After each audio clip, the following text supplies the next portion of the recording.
कहानी का उन्वान है मौजज़ा।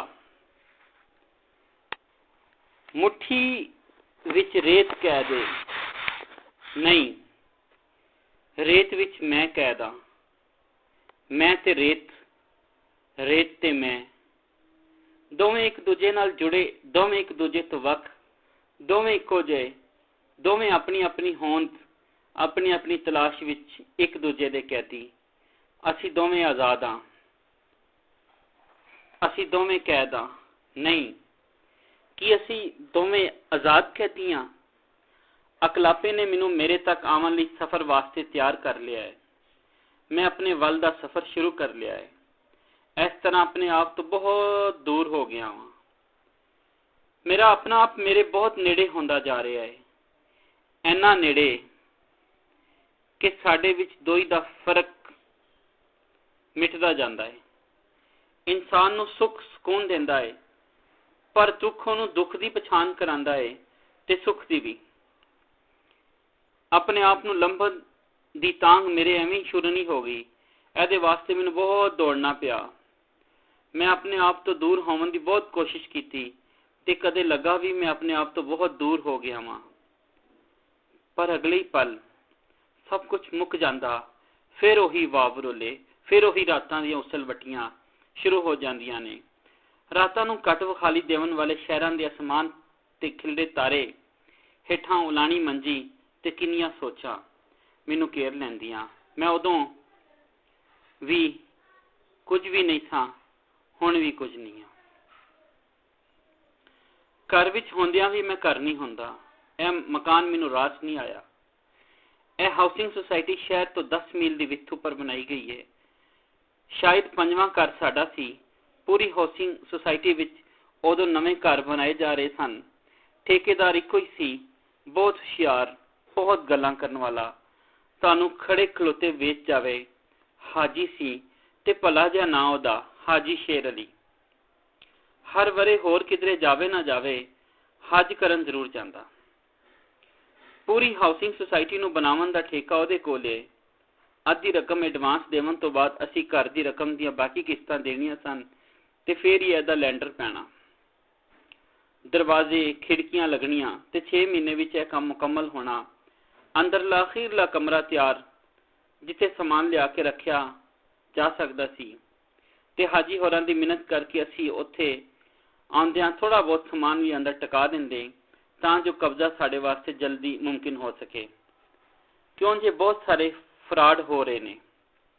जिहड़ा बंदा किराए ते रुलदा रहा होवे, उहनूं जदों अपनियां जड़ां लभ रहीआं होवन, ਉਹ मुकम्मल होंदा जांदा है। किराएदार तो मालक बनने का सफर दोज़ख तो जन्नत के सफर वांग है, जिहड़ा हर कोई करना चाहता है। मैं हाजी होरां नाल कोई 2 वार मिलिया तो नी तक दाड़ी ते हाथ फेरदा, गल करदा रहिंदा।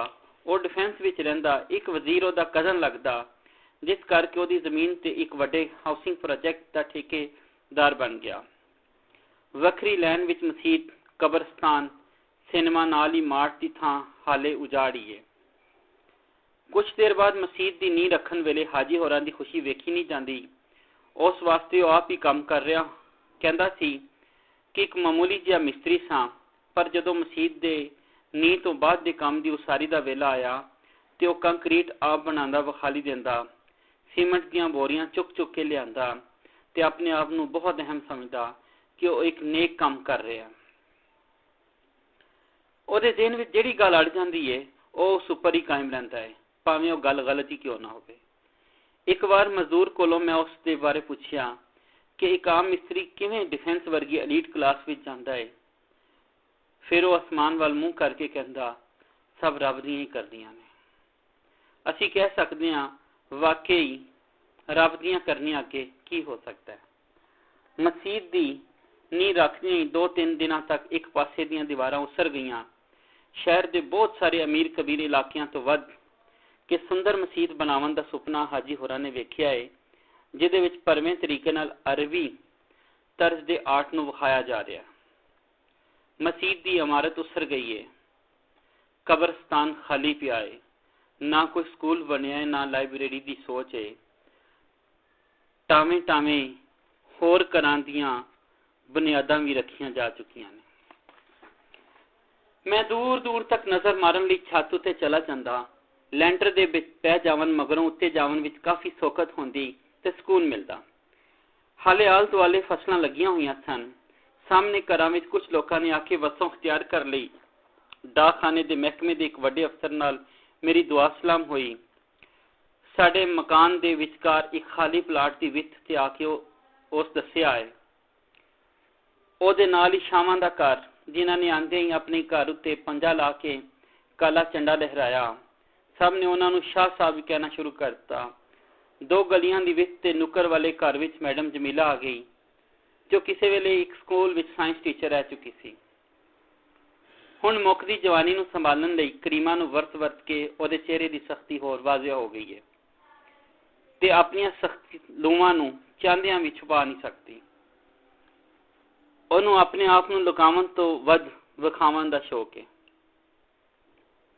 ਐਸੇ ਲਈ ਤੋਂ ਅਕਸਰ ਇੱਥੇ ਆ ਕੇ ਬਹਿ ਜਾਂਦੀ ਤੇ ਆਪਣੇ ਬਾਵਰਦੀ ਮੁਲਾਜ਼ਮ ਨੂੰ ਚਾਹ ਦਾ ਆਰਡਰ ਦੇ ਕੇ ਆਂਦੀ। ਮੇਰਾ ਵੀ ਵੇਲਾ ਚੰਗਾ ਗੁਜ਼ਰਨ ਲੱਗਾ। ਦੀਵਾ ਬੁਝਦਾ ਜੋ ਲਾਟ ਦਿੰਦਾ ਹੈ, ਉਹਦੇ ਵਿੱਚ ਭਰਪੂਰ ਤਾਕਤ ਮੌਜੂਦ ਹੁੰਦੀ ਹੈ ਤੇ ਮੈਡਮ ਜਮੀਲਾ ਵੀ ਅਜਿਹਾ ਹੀ ਬੁਝਦਾ ਦੀਵਾ ਸੀ। ਉਹਦੇ ਨਾਲ ਮੇਰੀਆਂ ਗੱਲਾਂ ਸ਼ੁਰੂ ਹੁੰਦੀਆਂ ਤੇ ਮੁੱਕਦੀਆਂ ਹੀ ਨਾ। ਜਦ ਉਹਨੂੰ ਪਤਾ ਚੱਲਿਆ ਕਿ ਮੈਂ ਇੱਕ ਸਹਾਫੀ ਹਾਂ ਤੇ ਉਸਨੇ ਬਹੁਤ ਖੁਸ਼ੀ ਵਿਖਾਈ। ਇਹਦਾ ਇੱਕੋ ਹੀ ਪਰਫਿਊਮ ਜੋ ਪਿਛਲੇ 3 ਦਿਨਾਂ ਤੋਂ ਮੇਰੇ ਨੱਕ ਨੂੰ ਜ਼ਖਮੀ ਕਰ ਰਿਹਾ ਹੈ, ਅਗਲੇ ਦਿਨ ਆਂਦੀ ਵਾਰੀ ਮੈਂ ਉਹਦਾ ਪਰਫਿਊਮ ਬਦਲ ਛੱਡਿਆ।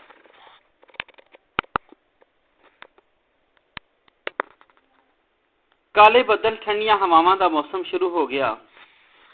ਮੇਰਾ ਹਰ ਵੇਲੇ ਇਹ ਜੀ ਕਰਦਾ ਹੈ ਕਿ ਜਦੋਂ ਮੀਂਹ ਪਵੇ ਤੁਸੀਂ ਠੰਡੀ ਥਾਂ ਥੱਲੇ ਹੋਵੋ। ਖੁੱਲੇ ਅਸਮਾਨ ਥੱਲੇ ਦੂਰ ਦੂਰ ਤੱਕ ਕੁਝ ਵਿਖਾਲੀ ਨਾ ਦੇਵੇ ਤਾਂ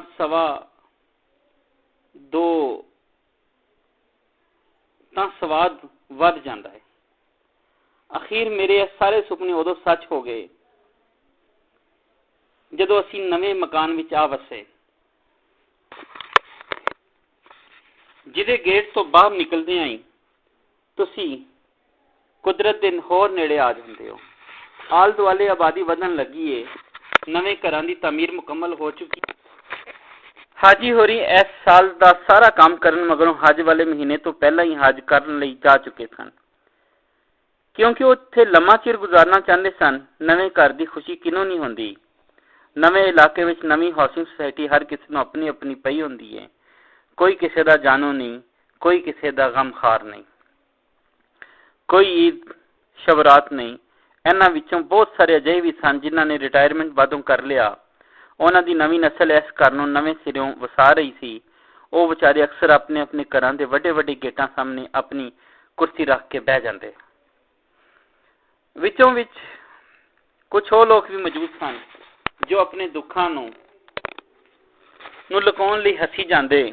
ਉਹਨਾਂ ਦੇ ਕਲਾਪੇ ਵਿੱਚ ਕਈ ਵਾਰ ਹੰਝੂ ਉਹਨਾਂ ਦੀਆਂ ਝੁਰੜੀਆਂ ਵਿੱਚ ਹੀ ਆ ਕੇ ਗਵਾਚ ਜਾਂਦੇ। ਮੈਂ ਵੀ ਜਦੋਂ ਫਿਰ ਬਹੁਤਾ ਹੀ ਦੁਖੀ ਹੁੰਦਾ ਤੇ ਟੀਵੀ ਲਾ ਕੇ ਬਹਿ ਜਾਂਦਾ, ਜਾਂ ਫਿਰ ਮੈਡਮ ਜਮੀਲਾ, ਜਿਹੜੀ ਹੁਣ ਮੇਰੇ ਵਾਸਤੇ ਸਿਰਫ ਜਮੀਲਾ ਹੀ ਸੀ, ਆ ਜਾਂਦੀ। ਅਸੀਂ ਸਾਹਮਣੇ ਬਣੇ ਇੱਕ ਨਿੱਕੇ ਜਿਹੇ ਪਾਰਕ ਵਿੱਚ ਪੱਥਰ ਦੇ ਚਮਕੀਲੇ ਬੈਂਚ ਤੇ ਬਹਿ ਜਾਂਦੇ। ਉਹਨੂੰ ਸੈਂਡਵਿਚ ਬਣਾਉਣੇ ਆਉਂਦੇ ਸਨ।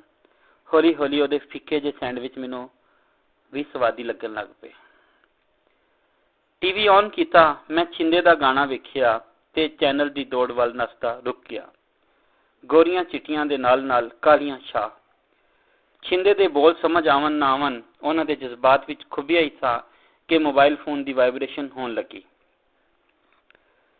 ਮੈਂ ਜੇਬ ਤੋਂ ਮੋਬਾਈਲ ਕੱਢ ਕੇ ਕੰਨ ਨਾਲ ਲਾਇਆ। ਮਸੀਤ ਮੁਕੰਮਲ ਹੋ ਗਈ ਏ।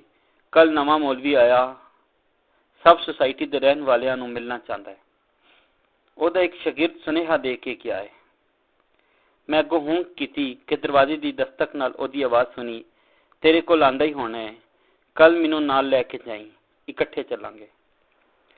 ਮੈਂ ਫੋਨ ਬੰਦ ਕਰ ਦਰਵਾਜ਼ਾ ਖੋਲ ਕੇ ਇੱਕ ਨਿੱਕੇ ਜਿਹੇ ਮੌਲਵੀ ਦੇ ਕੁਝ ਬੋਲਣ ਤੋਂ ਪਹਿਲਾਂ ਹੀ ਆਖਤਾ ਕਿ ਅਸੀਂ ਆ ਜਾਵਾਂਗੇ ਤੇ ਉਸ ਨੇ ਮਗਰਬ ਦੀ ਨਮਾਜ਼ ਦੇ ਬਾਅਦ ਦਾ ਵੇਲਾ ਦੱਸਿਆ। ਹਾਲੇ ਕਿਨ ਵਰਨਾ ਸ਼ੁਰੂ ਹੋਈ। ਮੈਂ ਜਮੀਲਾ ਦੇ ਘਰ ਦੇ ਡਰਾਇੰਗ ਰੂਮ ਵਿੱਚ ਬੈਠਾ ਸਾਂ। ਮਗਰਿਬ ਬਾਦੋਂ ਦਾ ਵੇਲਾ ਸੀ। ਮਸੀਤ ਵਿੱਚ ਹੋਣ ਵਾਲੀ ਤਕਰੀਬ ਦਾ ਆਂਦਿਆਂ ਹੀ ਉਹਨੇ ਕਾਫੀ ਵਾਸਤੇ ਪੁੱਛਿਆ। ਇਸ ਕੋਸੇ ਜਿਹੇ ਮੌਸਮ ਵਿੱਚ ਉਹਦੇ ਰੂਹਾਰ ਹੱਥਾਂ ਦੀ ਬਣੀ ਕਾਫੀ ਤੋਂ ਵੱਧ ਸਵਾਦ ਦੁਨੀਆ ਦੀ ਸ਼ਾਇਦ ਕਿਸੇ ਹੋਰ ਸ਼ੈ ਵਿੱਚ ਮੌਜੂਦ ਹੋਵੇਗਾ। ਉਹ ਮੇਰੀ ਖਾਮੋਸ਼ੀ ਸਮਝਦੀ ਸੀ, ਮੈਨੂੰ ਉਹਦੀਆਂ ਗੱਲਾਂ ਵੀ ਸਮਝ ਨਹੀਂ ਸਨ ਆਉਂਦੀਆਂ। ਸਾਡੇ ਦੋਵਾਂ ਦੇ ਹੱਥ ਵਿੱਚ ਕਾਫੀ ਦੇ ਮੱਗ ਨੇ ਤੇ ਬਾਹਰ ਵਰਦੇ ਮੀਂਹ ਨਾਲ ਤੇਜ਼ ਹਵਾਵਾਂ ਨੇ ਰੰਗ ਵਿਖਾਉਣਾ ਸ਼ੁਰੂ ਕਰ ਦਿੱਤਾ ਹੈ। ਉਹ ਮੱਗ ਫੜੀ ਖਿੜਕੀ ਤੇ ਸ਼ੀਸ਼ੇ ਕੋਲ ਜਾ ਖਲੋਤੀ ਬਾਹਰ ਦਾ ਮੰਜ਼ਰ ਵੇਖਣ ਲੱਗਦੀ ਏ। ਬਾਰਿਸ਼ ਮੈਨੂੰ ਆਪਣੇ ਆਪ ਵਿੱਚ ਨਹੀਂ ਰਹਿਣ ਦਿੰਦੀ। ਉਹ ਮੈਨੂੰ ਆਪਣੇ ਕੋਲ ਆਉਣ ਲਈ ਗਰਦਨ ਉਲਾਰ ਕੇ ਇਸ਼ਾਰਾ ਕਰਦੀ ਏ। ਉਹਦੇ ਖੱਬੇ ਕੰਨ ਦਾ ਛੇਦ ਕਈ ਵਰਿਆਂ ਤੋਂ ਬੰਦ ਹੋਣ ਕਰਕੇ ਸਿਰਫ ਇੱਕ ਨਿਸ਼ਾਨ ਦੀ ਸੂਰਤ ਵਿੱਚ ਬਾਕੀ ਰਹਿ ਗਿਆ ਹੈ। ਉਹ ਉਹਨਾਂ ਔਰਤਾਂ ਵਿੱਚੋਂ ਏ ਜਿਨ੍ਹਾਂ ਦੇ ਸਿੱਧੇ ਵਾਲ ਹੁੰਦੇ ਨੇ, ਮੁਲਾਇਮ, ਚਮਕਦਾਰ, ਹੱਥ ਤੋਂ ਤਿਲਕਦੇ ਹੋਏ। ਉਹਨੇ ਡਰਾਇੰਗ ਰੂਮ ਵਿੱਚ ਪਿਆ high definition plasma TV on ਕੀਤਾ ਤੇ ਖੁੱਲਿਆਂ ਵਾਲਾਂ ਨਾਲ ਮੇਰੇ ਵੱਲ ਰਿਮੋਟ ਕੰਟਰੋਲ ਵਧਾਉਂਦਿਆਂ ਗਿਆ, ਲੈ ਆਪਣੀ ਮਰਜ਼ੀ ਦਾ ਚੈਨਲ ਲਾ ਲੈ, ਬਾਰਿਸ਼ ਨੇ ਕਾਫੀ ਦੇਰ ਲਾ ਛੱਡਣੀ ਹੈ। ਫਿਰ ਰੁਕ ਕੇ ਬੋਲੀ, ਬਾਹਰ ਬੜੇ ਗੂੜੇ ਬੱਦਲ ਨੇ, ਤੇਰੀ ਚੁਆਇਸ ਵੀ ਮਾੜੀ ਨਹੀਂ। ਪਹਾੜਾਂ, ਬਿਆਬਾਨਾਂ ਉੱਤੇ ਡਾਕੂਮੈਂਟਰੀ ਫਿਲਮ ਚੱਲ ਰਹੀ ਤੇ ਆਏ ਜਨੌਰਾਂ, ਪੱਖੀਆਂ ਬਾਰੇ ਕਾਫੀ ਜਾਣਕਾਰੀ ਮਿਲੀ। ਕੁਝ ਜਨੌਰ ਆਪਣੀ ਨਸਲ ਨੂੰ ਨੋਚਣ ਲੱਗ ਪੈਂਦੇ, ਭੁੱਖ ਤੇ ਤ੍ਰੇਹ ਨਾਲ ਆਪਣੀ ਥਾਂ ਤੋਂ ਦੂਰ ਹੋ ਜਾਂਦੇ। ਬੱਦਲ ਜ਼ੋਰ ਨਾਲ ਗਰਜਦਾ ਏ ਤੇ ਉਹ ਚੈਨਲ ਬਦਲ ਦਿੰਦੀ ਹੈ। ਇੱਕ ਬਹੁਤ ਵੱਡੇ ਪਹਾੜ ਦੀ ਖੋਹ ਤੋਂ ਬਹੁਤ ਗਹਿਰਾਈ ਵਿੱਚ ਪਾਣੀ ਡਿੱਗਣ ਦੀ ਆਵਾਜ਼ ਸੁਣ ਕੇ ਮੈਂ ਉਹਦੇ ਰੂਹ ਵਰਗੇ ਹੱਥ ਨੂੰ ਆਪਣੇ ਹੱਥਾਂ ਵਿੱਚ ਫੜਦਿਆਂ ਚੈਨਲ ਬਦਲ ਦਿੱਤਾ। ਉਹਨੂੰ ਵੀ ਇਹ ਚੈਨਲ ਪਸੰਦ ਆਇਆ। ਕਿੰਨੀ ਦੇਰ ਤੋਂ ਪਈ ਸੁੱਕੀ ਧਰਤੀ ਤੇ ਜਲ ਥਲ ਹੋ ਗਈ। ਉਹ ਸ਼ੀਸ਼ੇ ਵਿੱਚ ਖਲੋ ਕੇ ਜੂੜਾ ਬਣਾ ਕੇ ਤਿਆਰ ਹੋਣ ਲੱਗ ਪਈ। ਅਸੀਂ ਕਾਫੀ ਦੇਰ ਕਰ ਬੈਠੇ ਸਾਂ। ਫਿਰ ਵੀ ਕਾਫੀ ਵੇਲਾ ਸੀ। ਕੋਈ ਮਗਰਿਬ ਕੋ ਵੇਲੇ ਮਸੀਤ ਵਾਸਤੇ ਹੋ ਰਹੀ ਤਕਰੀਬ ਵਿੱਚ ਚਲੇ ਗਏ। ਉਹ ਚਿੱਟੇ ਅਬਾਏ ਵਿੱਚ ਅੱਜ ਨਵੇਂ ਖਿਲੇ ਗੁਲਾਬੀ ਫੁੱਲ ਦੀ ਤਰ੍ਹਾਂ ਲੱਗ ਰਹੀ ਏ। ਗੱਲ ਬਾਦੋਂ ਕਰਦੀ ਤੇ ਹੱਸ ਪਹਿਲੋਂ ਪੈਂਦੀ। ਅੱਜ ਵੇਖਣ ਦਾ ਅੰਦਾਜ਼ ਵੀ ਵਿਖਾਣ ਦਾ ਅੰਦਾਜ਼ ਲੱਗ ਰਿਹਾ। ਅਸੀਂ ਹਾਜੀ ਸ਼ੇਰ ਅਲੀ ਦੇ ਚਿਹਰੇ ਦੀ ਨੂਰ ਦੀ ਗੱਲ ਉਕਾ ਨਹੀਂ ਕੀਤੀ, ਜਿਹੜੀ ਕਿ ਸਭ ਤੋਂ ਉੱਥੇ ਮੌਜੂਦ ਕਰਦੇ ਰਹੇ। ਪਹਿਲੀ ਬਾਰਿਸ਼ ਤੋਂ ਬਾਅਦ ਕੋਈ 15 ਕੁ ਦਿਨ ਗੁਜ਼ਰੇ ਸਨ ਕਿ ਮੇਨ ਗੇਟ ਦੇ ਕੋਲ ਬਣੀ ਕਿਆਰੀ ਲਾਗੇ ਖਲੋਤਾ ਮੈਂ ਵੇਖਿਆ, ਦੀਵਾਰ ਵਿੱਚ ਇੱਕ ਦਰਾੜ ਪੈ ਗਈ ਹੈ। ਫਿਰ ਇਹ ਦਰਾੜਾਂ ਵਧਣ ਲੱਗੀਆਂ। ਆਲੇ ਦੁਆਲੇ ਦੇ ਸਭ ਘਰਾਂ ਵਿੱਚ ਇੰਜ ਦੇ ਕੰਮ ਹੋਣ ਲੱਗੇ। ਕੁਝ ਤਾਂ ਵਿਚਾਰੇ ਔਣੇ ਪੌਣੇ ਘਰਾਂ ਨੂੰ ਵੇਚ ਕੇ ਨਿਕਲ ਗਏ, ਪਰ ਮੈਂ ਤੇ ਜਮੀਲਾ ਕੁਝ ਹੱਦ ਤੱਕ ਮੁਸਤਕਿਲ ਮਜ਼ਾਜ ਰਹਿਣਾ ਚਾਹ ਰਹੇ ਸਾਂ। ਸ਼ਾਇਦ ਇਹਦੇ ਵਿੱਚ ਸਾਡੀ ਨੇੜਤਾ ਵੀ ਮੌਜੂਦ ਰਹੀ ਸੀ। ਸਾਹਮਣੇ ਡਾਕਖਾਨੇ ਦੇ ਵੱਡੇ ਅਫਸਰ ਨੂੰ ਇਸ ਗਮ ਨੇ ਦਿਲ ਦੇ ਦੌਰੇ ਤੱਕ ਪਹੁੰਚਾ ਦਿੱਤਾ। ਮੇਰੇ ਘਰ ਦੀ ਕਿਸੇ ਦੀਵਾਰ ਤੇ ਜਦ ਕੋਈ ਦਰਾੜ ਪੈਂਦੀ ਤਾਂ ਮੈਨੂੰ ਲੱਗਦਾ ਮੇਰੇ ਦਿਮਾਗ ਵਿੱਚ ਦਰਾੜ ਪੈ ਗਈ ਹੈ। ਮੇਰੇ ਜੁੱਸੇ ਵਿੱਚ ਜਿਉਂ ਕੋਈ ਜਾਨ ਕੱਢਣ ਦੀ ਕੋਸ਼ਿਸ਼ ਕਰਦਾ। ਉਧਰ ਹਾਜੀ ਸ਼ੇਰ ਅਲੀ ਹੋਰੀ ਉਮਰੇ ਤੇ ਗਏ ਤਾਂ ਉੱਥੇ ਸਾਊਦੀ ਅਰਬ ਵਿੱਚ ਹੀ ਆਪਣਾ ਨਵਾਂ ਠੇਕਾ ਲੈ ਕੇ ਕੰਮ ਸ਼ੁਰੂ ਕਰ ਬੈਠੇ। ਸੁਸਾਇਟੀ ਵਾਲਿਆਂ ਕਾਨੂੰਨੀ ਚਾਰਾਜੋਈ ਲਈ 2-2 ਹਜ਼ਾਰ ਇਕੱਠੇ ਕੀਤੇ। ਮੁਕੱਦਮਾ ਦਰਜ ਹੋਇਆ, ਪਰ ਕਾਰਵਾਈ ਅੱਗੇ ਵਧਣ ਦਾ ਨਾਂ ਹੀ ਨਾ ਲਿਆ। ਉਧਰ ਬਾਰਿਸ਼ਾਂ ਨੇ ਹੜ੍ਹ ਦੀ ਸ਼ਕਲ ਵਿੱਚ ਉਜਾੜਾਂ ਪਾਣੀਆਂ ਸ਼ੁਰੂ ਕਰ ਦਿੱਤੀਆਂ। ਜਮੀਲਾ ਨੇ ਇੱਕ ਕਿਰਾਏ ਦੀ ਬਿਲਡਿੰਗ ਲੈ ਕੇ ਉੱਥੇ ਵਾਲਾਂ ਦੀ ਪੜ੍ਹਾਈ ਦਾ ਸਿਲਸਿਲਾ ਸ਼ੁਰੂ ਕਰਨ ਵਾਸਤੇ ਮਨਸੂਬਾ ਬਣਾਉਣਾ ਸ਼ੁਰੂ ਕਰ ਦਿੱਤਾ। ਸਵੇਰੇ ਜਾਂਦਿਆਂ ਹੋਇਆਂ ਅਕਸਰ ਮੈਂ ਉਹਨੂੰ ਨਾਲ ਲੈ ਜਾਂਦਾ ਤੇ ਆਂਦੀ ਵਾਰੀ ਉਹਨੂੰ ਅਖਬਾਰ ਦੇ ਦਫ਼ਤਰੋਂ ਆਂਦਾ ਵਾਪਸ ਵੀ ਲੈ ਆਂਦਾ। ਸਾਡੀ ਦੋਵਾਂ ਦੀ ਚੰਗੀ ਨਿਭ ਰਹੀ ਸੀ, ਪਰ ਅੰਦਰੋਂ ਅੰਦਰੀ ਅਸੀਂ ਵੀ ਥੋੜੇ ਬੇਚੈਨ ਹੁੰਦੇ ਜਾ ਰਹੇ ਸਾਂ। ਜਮੀਲਾ ਦੇ ਨਾਲ ਵਾਲੇ ਗਵਾਂਢੀ ਨੇ ਇਸ ਘਰ ਦੇ ਮਸਲੇ ਨੂੰ ਬਹੁਤਾ ਸਿਰ ਤੇ ਸਵਾਰ ਕਰ ਲਿਆ ਤੇ ਹੁਣ ਉਹ ਪ੍ਰਾਈਵੇਟ ਹਸਪਤਾਲ ਵਿੱਚ ਲੰਮਾ ਪਿਆ ਹੈ। ਜਦ ਜਮੀਲਾ ਨੇ ਸਭ ਵੇਖਿਆ ਤਾਂ ਉਹਨੇ ਆਪਣੇ ਆਪ ਨੂੰ ਮਸਰੂਫ ਕਰ ਲਿਆ, ਜਿਸ ਵਾਸਤੇ ਉਹਨੇ ਕਿਰਾਏ ਦੀ ਬਿਲਡਿੰਗ ਲੈ ਕੇ ਕੰਮ ਸ਼ੁਰੂ ਕਰ ਦਿੱਤਾ। ਪੂਰੇ ਮੁਲਕ ਵਿੱਚ ਹੋਣ ਵਾਲੀ ਤਬਾਹੀ ਨਾਲ ਬਹੁਤ ਸੋਗ ਜਿਹਾ ਦਿਲ ਨੂੰ ਚਿੰਬੜ ਗਿਆ। ਰੁੜਦੇ ਘਰ, ਲੋਕ ਸਰਮਾਇਆ, ਜ਼ੇਵਰ, ਇਹਨਾਂ ਦੀਆਂ ਖਬਰਾਂ ਚੜਵਾ ਕੇ ਦਿਲ ਉੱਤੇ ਭਾਰ ਜਿਹਾ ਪੈ ਗਿਆ। ਇਹ ਜੁੜੀਆਂ ਖਬਰਾਂ ਛਪ ਕੇ ਲੁਕਾਈ ਤਿੱਕਰ ਜਾ ਪੜਦੀਆਂ ਸਨ। ਮੈਂ ਤੇ ਜਮੀਲਾ ਨੇ ਇਸ ਸ਼ੋਰ ਸ਼ਰਾਬੇ ਵਾਲੇ ਸ਼ਹਿਰ ਤੋਂ ਦੂਰ ਛੁੱਟੀ ਦੇ ਦਿਨ ਨੂੰ ਗੁਜ਼ਾਰਨ ਦਾ ਫੈਸਲਾ ਕੀਤਾ। ਉਹ ਆਪਣਾ ਸੈਂਡਵਿਚ ਵੇਖਣ ਨਾਲ ਰੱਖੀ ਇੱਕ ਢਿੱਲਾ ਢਾਲਾ ਬਰੀਕ ਲਿਬਾਸ ਪਾ ਕੇ ਆ ਬੈਠੀ, ਜਿਸ ਨਾਲ ਉਹ ਹੋਰ ਵੀ ਮਨ ਖਿੱਚਵੀਂ ਹੋ ਗਈ। ਅਸੀਂ ਸ਼ਹਿਰ ਤੋਂ ਦੂਰ ਹੁੰਦੇ ਜਾ ਰਹੇ ਸਾਂ ਤੇ ਇੰਜ ਲੱਗ ਰਿਹਾ ਜਿਵੇਂ ਡਿਪਰੈਸ਼ਨ ਸਾਡੇ ਤੋਂ ਆਪ ਹੀ ਕਿਸੇ ਕੱਚੇ ਰੰਗ ਵਾਂਗ ਉਤਰਦਾ ਜਾ ਰਿਹਾ ਹੈ। ਜਿਵੇਂ ਤੁਸੀਂ ਰੱਬ ਦੇ ਨੇੜੇ ਨੇੜੇ ਹੁੰਦੇ ਹੋ, ਦੁਨੀਆ ਤੁਹਾਨੂੰ ਹੋਰ ਵੀ ਸੋਹਣੀ ਲੱਗਦੀ ਹੈ। ਕਿਉਂ ਜੇ ਖਾਲਕ ਦੀ ਤਖਲੀਕ ਵਿੱਚ ਖਾਲਕ ਦੇ ਚਲਕਾਰੇ ਮਿਲਦੇ ਰਹਿੰਦੇ ਨੇ। ਸਾਡੇ ਦੋਵਾਂ ਦੇ ਮੋਬਾਈਲ ਸੈੱਟ ਬੰਦ ਪਏ ਸਨ। ਇਹ ਜਮੀਲਾ ਦੀ ਜ਼ਿੱਦ ਦੇਖ ਕੇ ਘਰੋਂ ਨਿਕਲਣ ਤੋਂ ਪਹਿਲਾਂ ਹੀ ਉਹਨੇ ਆਪਣੇ ਕੱਪੜਿਆਂ ਵਾਲੀ ਅਲਮਾਰੀ ਦੇ ਕੋਨੇ ਵਿੱਚ ਬੰਦ ਮੋਬਾਈਲ ਰੱਖ ਦਿੱਤਾ। ਰਾਤ ਨੂੰ ਅਸੀਂ ਕੋਈ 9 ਵਜੇ ਵਾਪਸੀ ਦਾ ਪ੍ਰੋਗਰਾਮ ਬਣਾਇਆ। ਜਦ ਅਸੀਂ ਸੁਸਾਇਟੀ ਦੇ ਲਾਗੇ ਪਹੁੰਚੇ ਤਾਂ ਉੱਥੇ ਪਾਣੀ ਪਾਣੀ, ਸਾਰਾ ਕੁਝ ਰੁੜ ਪੁੜ ਗਿਆ। ਦੂਰੋਂ ਹੀ ਸਾਡੀ ਗੱਡੀ ਨੂੰ ਰੋਕ ਦਿੱਤਾ ਗਿਆ। ਦਰਿਆ ਦਾ ਬੰਦ ਕਮਜ਼ੋਰ ਹੋਣ ਕਾਰਨ ਸੁਬਹ ਹੀ ਟੁੱਟਣ ਵਾਲਾ ਸੀ, ਜਿਹਨੂੰ ਮੁਨਾਸਬ ਮਨਸੂਬਾਬੰਦੀ ਨਾ ਹੋਣ ਕਰਕੇ ਆਪਣਾ ਕੰਮ ਵਿਖਾਣਾ ਪਿਆ। ਸਾਡੇ ਦੋਵਾਂ ਦੀਆਂ ਅੱਖਾਂ ਵਿੱਚ ਆਏ ਹੰਝੂ ਗਾਇਬ ਹੋਏ। ਅਸੀਂ ਹੋਟਲ ਵਿੱਚ ਜਾ ਬੈਠੇ ਤੇ ਕੁਝ ਦੇਰ ਬਾਅਦ ਆਪਣੇ ਮਜ਼ਬੂਤ ਹੁੰਦੇ ਅਸਾਬ ਹੋਣ ਕਰਕੇ ਕਾਫੀ ਹੌਸਲਾ ਆ ਗਿਆ। ਟੀਵੀ ਦਾ ਨਿਊਜ਼ ਚੈਨਲ ਲਾਇਆ। ਬ੍ਰੇਕਿੰਗ ਨਿਊਜ਼ ਵਿੱਚ ਸਾਡੀ ਬਸਤੀ ਨੂੰ ਵਿਖਾਇਆ ਜਾਂਦਾ ਰਿਹਾ। 11-12 ਫੁੱਟ ਪਾਣੀ, ਸਭ ਕੁਝ ਰੁੜ ਗਿਆ ਤੇ ਪੂਰੀ ਬਸਤੀ ਇੱਕ ਦਰਿਆ ਦਾ ਰੂਪ ਧਾਰ ਗਈ। ਇਹ ਕੀ, ਪੂਰੀ ਬਸਤੀ ਵਿੱਚ ਮਸਜਿਦ ਦੀ ਛੱਤ ਤੇ ਮੀਨਾਰ ਸਹੀ ਸਲਾਮਤ ਖਲੋਤੇ ਸਨ। ਵਜ਼ੀਰ ਹੋਰੀ ਹੈਲੀਕਾਪਟਰ ਨਾਲ ਪੂਰੇ ਇਲਾਕੇ ਦਾ ਦੌਰਾ ਕਰਦੇ ਪਏ ਸਨ, ਜਿਨ੍ਹਾਂ ਨਾਲ ਕਈ ਫੋਟੋਗ੍ਰਾਫਰ, ਕੈਮਰਾਮੈਨ ਤੇ ਮਸ਼ਹੂਰ ਸਹਾਫੀ ਸਨ, ਜਿਨ੍ਹਾਂ ਨੇ ਸਵੇਰੇ ਖਬਰਾਂ ਵੰਡੀਆਂ ਸਨ। ਸਾਡੀ ਬਸਤੀ ਬਾਰੇ ਖਬਰ ਮੁਲਕ ਦੇ ਸਭ ਤੋਂ ਵੱਡੇ, ਸਭ ਤੋਂ ਬਹੁਤੇ ਵਿਕਣ ਵਾਲੇ ਤੇ ਸਭ ਤੋਂ ਬਹੁਤੇ ਮਸ਼ਹੂਰ ਅਖਬਾਰ ਵਿੱਚ ਲੱਗੀ। ਉਹਦੇ ਨਾਲ ਫਜ਼ਾ ਤੋਂ ਲਈ ਗਈ ਤਸਵੀਰ ਵੀ ਮੌਜੂਦ ਸੀ, ਜਿਹਨੂੰ ਉਗੜਵਾਂ ਕਰਕੇ ਲਾਇਆ ਗਿਆ ਸੀ। ਦੂਰ ਦੂਰ ਤੱਕ ਪਾਣੀ ਪਾਣੀ ਵਿਖਾਈ ਦੇ ਰਿਹਾ ਸੀ ਤੇ ਵਿਚਕਾਰ ਮਸਜਿਦ ਦੀ ਚਿੱਟੀ ਇਮਾਰਤ ਵਿਖਾਈ ਦਿੱਤੀ, ਨਾਲ ਉਭਰਦਾ ਹੋਇਆ ਮੀਨਾਰ ਵੀ। ਪੂਰੀ ਬਸਤੀ ਪਾਣੀ ਨਾਲ ਲੁੜ ਗਈ, ਕੁਝ ਨਹੀਂ ਬਚਿਆ, ਸਿਰਫ ਖੁਦਾ ਦਾ ਘਰ ਮੌਜਜ਼ਾਤੀ ਤੌਰ ਤੇ ਬਚ ਗਿਆ।